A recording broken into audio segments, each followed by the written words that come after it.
Kun mahurot na ang atong kusog, ug kun lisod pangitaon ang mga tubag, kang kinsa kita muduol. Sa mga kalisdanan ug pagsulay, kinsa man ang maminaw, kinsa man ang makasabot, kinsa man ang mubarog tapad kanato, bisan pa sa atong mga kabalaka.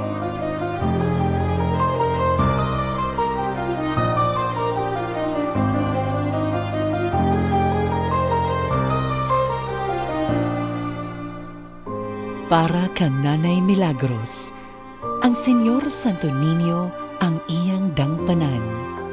Usa ka presensya nga dili mo talikod niya sa iyang kahuyang, kundi muuban kaniya sa paglahutay ni ining kinabuhi.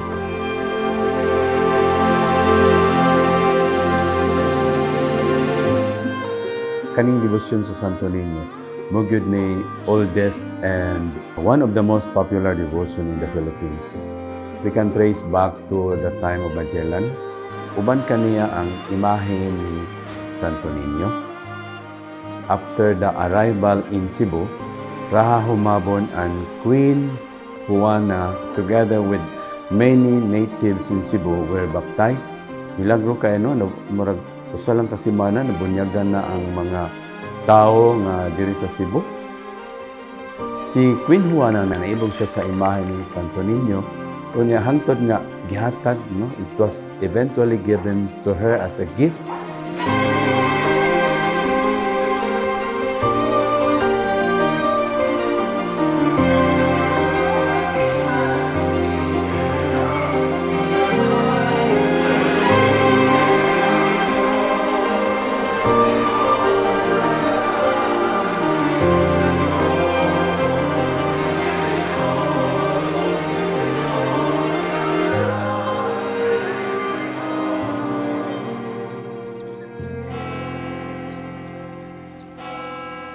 Kining atong chapel intended niyo for school use, pero wa pa man ma-develop yun ang atong eskwelahan diri.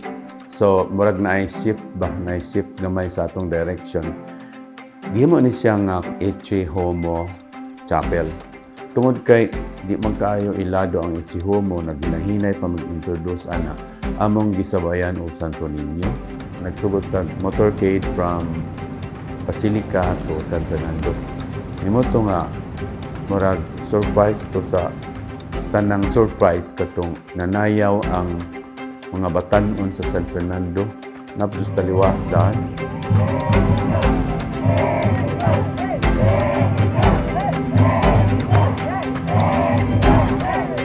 Mainiton kaayo ang pagdawat. Imagine tanang eskwelahan na naagian sa Santo Niño. Nang gawas gid ang mga estudyante kay kanang sayaw lang kutob sa ilang himo, no?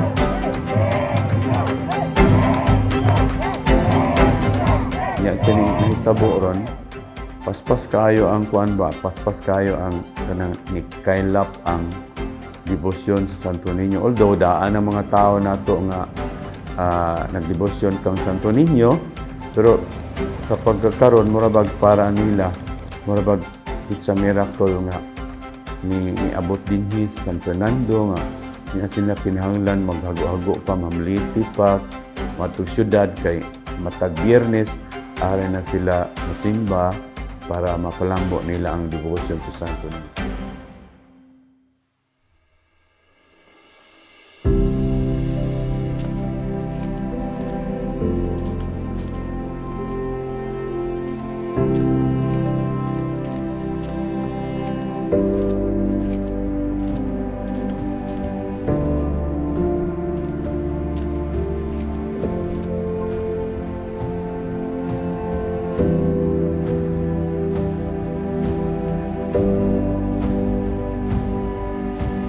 Pagkahibaw ni mong agatukod diri sa simbahan, unsa man imong gibato? Ay, nahinam ko kay may na kinaan paduol na ko Santo Niño. Dili ko kapliti nga tulong sa buhay ko tawa ay kapliti. Dili kasimba. May kanatukod dire sila nga makasimba ko kanunay. Ang pagsampit na ko niya ba, na ihang ako magdughan mga makuan ta ko niya, paminaw ko niya akong sinuntian na ang akong mga anak tuwa mas layo ba, mga akong sampit sa niya. Ang po ko na tawan ang akong mga bata, di makaari dili nga maayo sila lawas dito. Hasta po ko.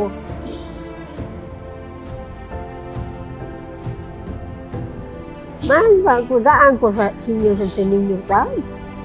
Abutan pa ko sa ubang katuigan.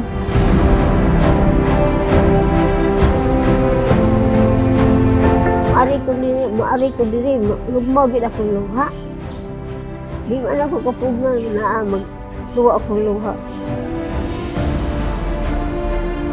Sa akong birthday. Ako pitsa 20 lagi, wa lagi ko kuan din ha maghikay. Ang huwag ko sa kong apo, saan malay ko? Panang dagkot lang. Pila yung kwarta. Gidayan lang. Ang 100. Nag-aabot ko mo ang dara. Paabot to sa ubang tuig. O pila ang imong ihatag na ko. Ay ko na. Paabot ko sinta.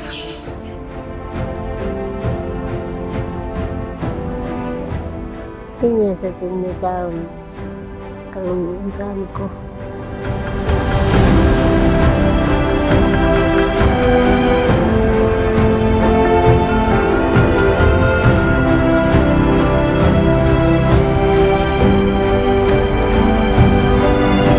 Ang Santo Niño nagrepresentar sa atong Ginoo, the child Jesus.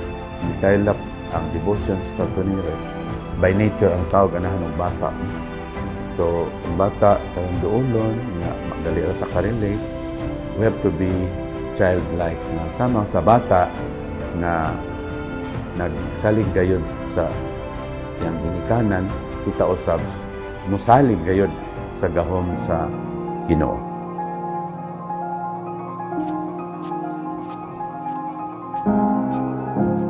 Santo Niño itaon, duga ako pagsantit, ni mo. Duga itaon, ako paglapit, ang kagdiyo. Kawa kay Riley, nakanapan, ikaw na niya rin, doon magkanako. Kapikon ko ikaw ang kadaghan, hindi ka disi sa akong akubangan. Pinapangayoon ako, ang imong tabang, tungod sa akong mga anak na sa layong lugar.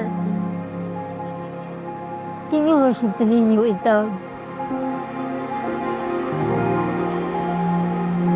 Throughout the years, the Señor Santo Niño gathers people from different paths into a single pilgrimage, drawing us ever closer to His divine presence. This journey reminds us that we are one with God and teaches us that faith is not meant to be lived alone. It is in the embracing community, through shared devotion, service, and love, that our hearts find renewal. As we walk side by side, the journey itself becomes a prayer. Each step carries stories of gratitude and hope, offered with childlike confidence to the Señor Santo Niño, who invites us to approach the Father with humility and joy. Señor, kang nanay kini. Señor, kang tatay kini. Señor, viva. Señor, Santo Niño in town. Bangin taon ako ang akong mga anak tuwa sa laing lugar. O maariin tayo sila dili. Kaya niya pa ko.